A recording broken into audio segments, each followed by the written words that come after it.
Hello friends, पिछले video में हमने जीव विज्ञान के 10 इम्पोर्टेंट क्वेश्चन कवर कर लिए थे। अब इस वीडियो में हम 10 से आगे जो क्वेश्चन हैं वो सारे देखेंगे, जो एग्ज़ाम में आने वाले इम्पोर्टेंट क्वेश्चन है। अगर आपने वो वीडियो नहीं देखा है तो चैनल पे जाके जीव विज्ञान की सीरीज़ देखिए। वो बहुत इम्पोर्टेंट क्वेश्चन है, उससे बार बार एग्जाम में आए हैं। एक भी क्वेश्चन ऐसा नहीं है जो कभी नहीं आया है, वो ज़्यादा आने के चांसेस हैं।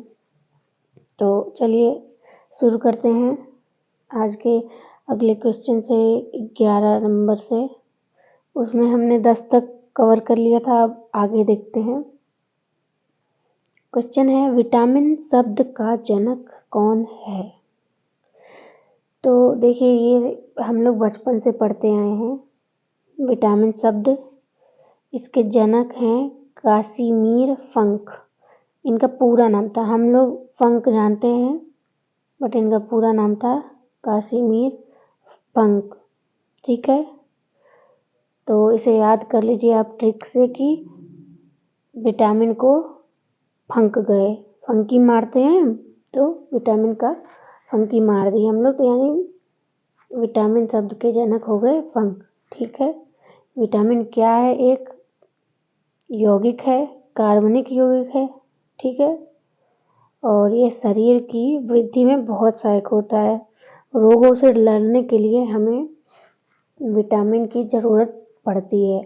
तो अगर हम विटामिन नहीं ले रहे हैं तो कई रोग हमें घेर लेते हैं, इसलिए रोगों से बचने के लिए विटामिन की चीज़ें ज़रूर लेनी चाहिए। इसके लिए फल फूल हो गया, आप कोई भी फ्रूट्स लें, या फिर विटामिन के, आजकल तो विटामिन के सप्लीमेंट्स भी आ गए हैं। तो विटामिन बहुत ज़्यादा ज़रूरी है। तो हमें अपना मील जो है 1 वीक के बाद कैलकुलेट कर लेनी चाहिए कि हम उसमें खनिज लवण, कार्बोहाइड्रेट, प्रोटीन और ये विटामिन, ये सारी चीज़ें उसमें, वसा, ये सब है इंक्लूडेड या नहीं है। जो नहीं है उसे आप कवर कर लीजिए। ठीक है, ज़्यादा बेहतर है इसे आप सप्लीमेंट में ना लेकर डायरेक्ट ऐसे लीजिए, जैसे फलों के माध्यम से या खाने वाले सामान जो भी हैं उसके माध्यम से लीजिए, मतलब ऐसे दवाओं के रूप में मत लीजिए। ठीक है, तो विटामिन, यह देखिए जो है विटामिन, यह 2 प्रकार का होता है। ये देखिए क्वेश्चन, यहाँ से आपका 2 क्वेश्चन तैयार हो जाएगा। ठीक है, तो क्वेश्चन 1 होगा कि जल में घुलनशील विटामिन कौन सा है, और अगला क्वेश्चन बनेगा वसा में घुलनशील विटामिन कौन से हैं। तो आप BC याद कर लीजिए, जल में घुलनशील, और वसा में ये है ADEK। ठीक है, तो इसे याद कैसे करेंगे? देखिए, ये है जल। ठीक है, जल कैसे बना है? 2 शब्द से, यानी 2 मतलब BC। ठीक है, वसा देखिए, इसमें 2 से ज़्यादा मतलब यूज हो गए हैं, जैसे व है, स है और आ की मात्रा है, आ है, यानी 3 हो गए लगभग। तो इसके लिए आप ये 4 वाला लगा लीजिए, जो बड़ा वाला है, यानी बड़ा वाला पे आपको फोकस करना है। जो बड़ा वाला है उसके साथ बढ़ा जाएगा, यानी वसा में थोड़ा सा एक मात्रा अधिक होने के कारण ये बड़ा है। ठीक है, और जल मतलब छोटा, तो छोटा क्या है? जोड़ी, छोटी जोड़ी है BC। ठीक है, तो ये आप नहीं भूलेंगे, ये क्वेश्चन याद रखिएगा, ये बार बार एग्जाम में आता है। और अगर आपने अभी तक हमारा चैनल सब्सक्राइब नहीं किया है तो सब्सक्राइब कर दे प्लीज़। तो अगला क्वेश्चन है, माइटोटिक सेल डिवीजन के कारण के किस चरण में क्रोमोसोम्स एक दूसरे से पृथक हो जाते हैं? तो इसका उत्तर है एनाफेज। ठीक है, एनाफेज चरण में क्रोमोसोम्स एक दूसरे से अलग हो जाते हैं। यह विभाजन समसूत्री, अर्धसूत्री के दोनों कोशिका विभाजन में होता है। ठीक है, यह कोशिका विभाजन सोमैटिक दैहिक कोशिकाओं में संपन्न होता है। अगला क्वेश्चन है, एशिया का प्रथम मानव DNA बैंक कहाँ है? DNA बैंक पूछ रहा है आपसे, ये कहाँ है? ठीक है।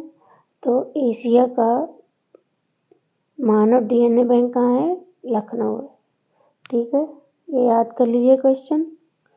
और यह डीएनए बैंक एक बायोटेक पार्क भी है, ठीक है। अगला क्वेश्चन देखते हैं। विज्ञान की कौन सी शाखा ट्यूमर के बारे में बताती है? तो ऑन्कोलॉजी जो है ये ट्यूमर के बारे में बताती है। ट्यूमर कैंसर का ही उपचार होता है, ठीक है। इसमें कैंसर से, ऑन्कोलॉजी में कैंसर से जो बचाव के विज्ञान के बारे में पढ़ा जाता है, ठीक है।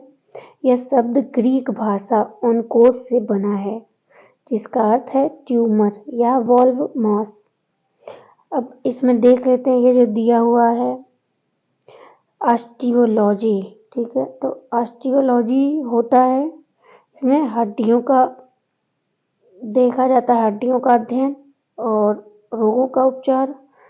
अगला है, यह है एनाटॉमी, यह है मानव शरीर की संरचना का अध्ययन।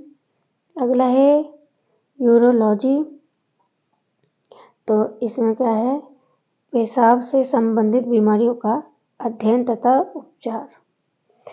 तो अगला क्वेश्चन है, एक पौधे की पत्ती में किस प्रकार की कोशिकाओं में क्लोरोफिल रहता है? तो इसका उत्तर आपका हो जाएगा ए।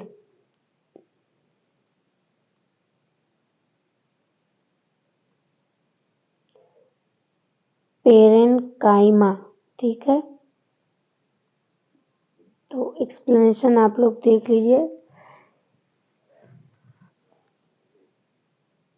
हो गया। अब अगला देखते हैं हम लोग 16, विटामिन सी का रासायनिक नाम।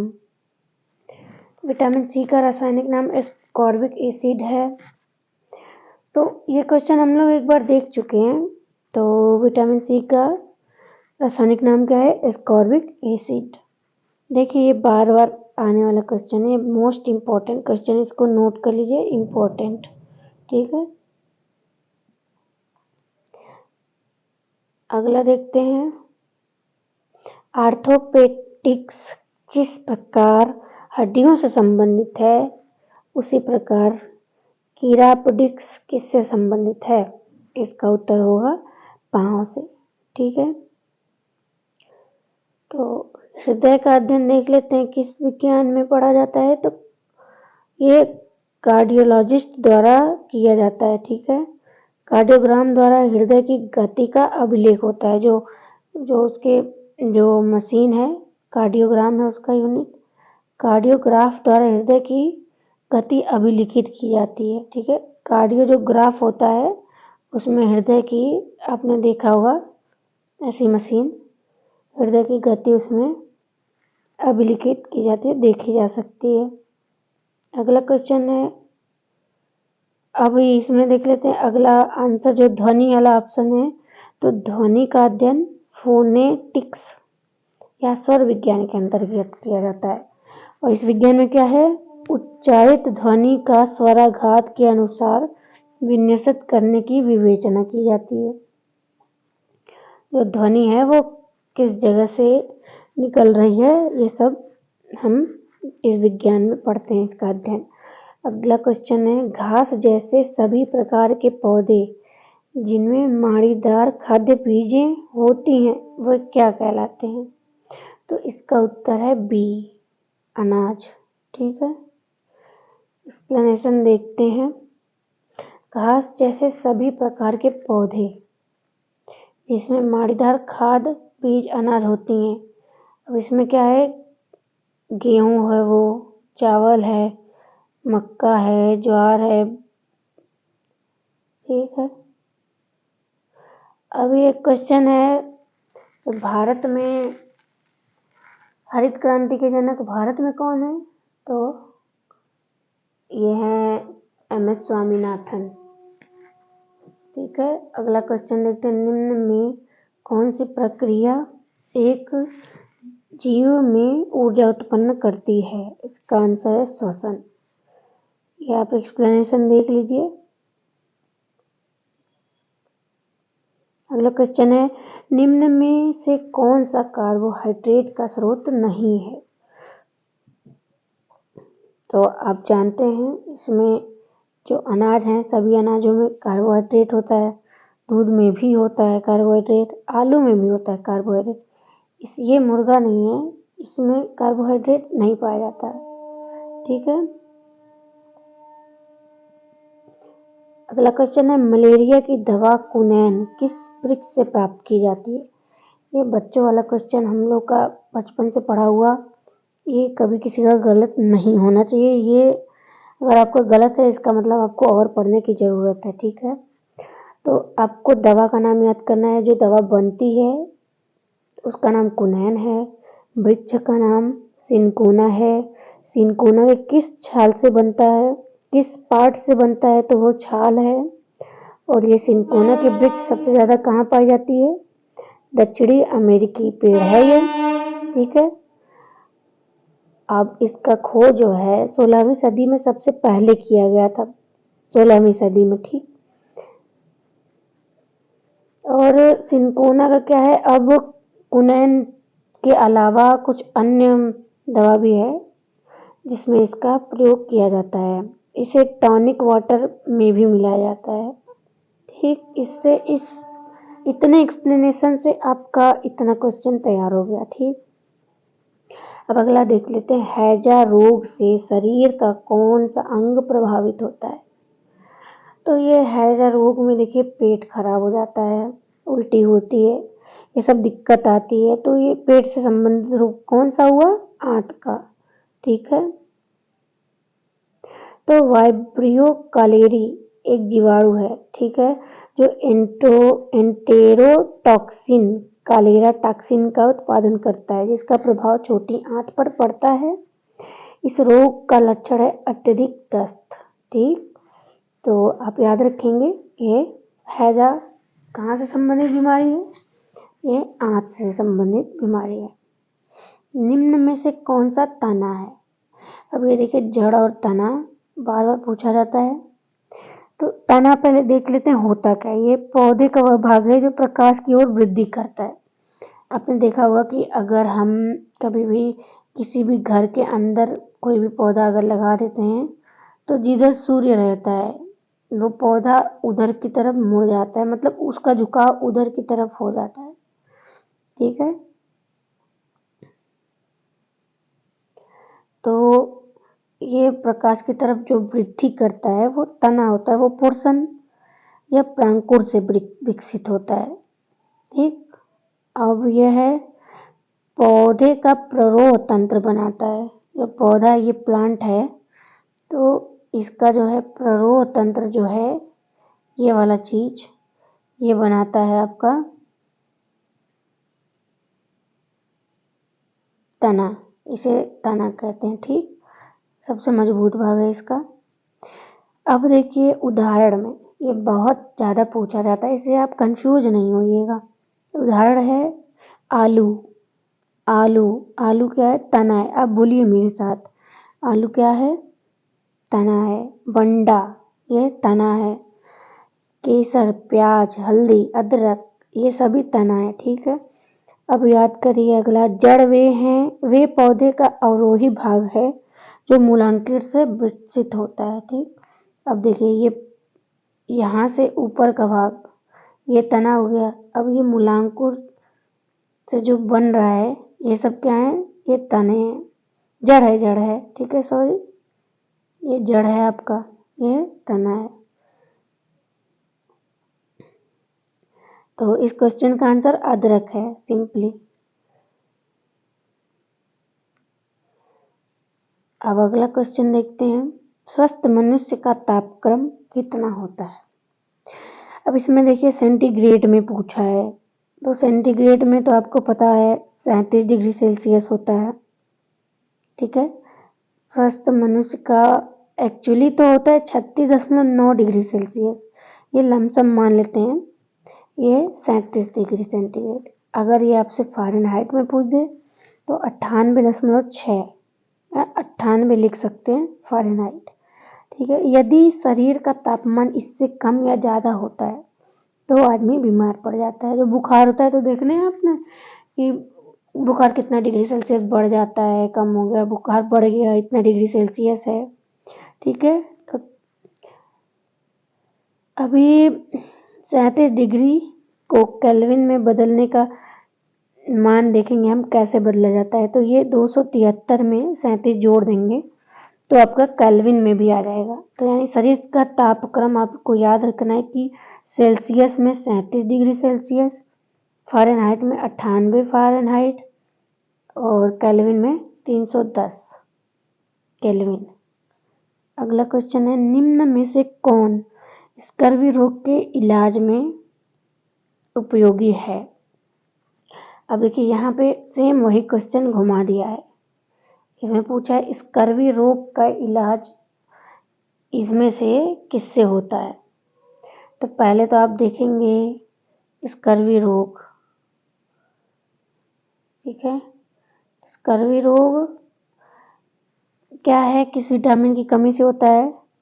तो आपको ये पता होना चाहिए विटामिन, इसके लिए सी है, सी कमी होती है जब तो स्कर्वी रोग होता है, ठीक। इसमें क्या दिक्कत होती है, मसूड़े जो हमारे हैं, मसूड़े, दांत, ये सब खराब होने लगते हैं। विटामिन सी में आपको पता ही है कि कौन सा जो है यूजफुल है। तो विटामिन सी में खट्टे फल होते हैं, ये सब खट्टी चीज़ें जो भी हैं ये सब यूजफुल है विटामिन सी को पूरा करने के लिए, ठीक। और इस विटामिन सी का रासायनिक नाम क्या है। तो एक क्वेश्चन और यहाँ से आपका तैयार हो जाएगा, एस्कॉर्बिक एसिड, ठीक है। तो इस क्वेश्चन का आंसर विकल्प सी है, आंवला। यानी ये जो खट्टे, इनमें से जो खट्टा है वो इसका उत्तर है। अगला क्वेश्चन, मलेरिया से प्रभावित अंग। अब देखिए उस क्वेश्चन पूछा था मलेरिया की दवा किससे बनती है, कहाँ पाया जाता है ये पेड़, ये क्वेश्चन हो गया। फिर आपका है मलेरिया से अब यहाँ पूछ दिया है कि कौन सा अंग प्रभावित होता है शरीर का। तो तिल्ली एवं लाल रक्त कोशिकाएं।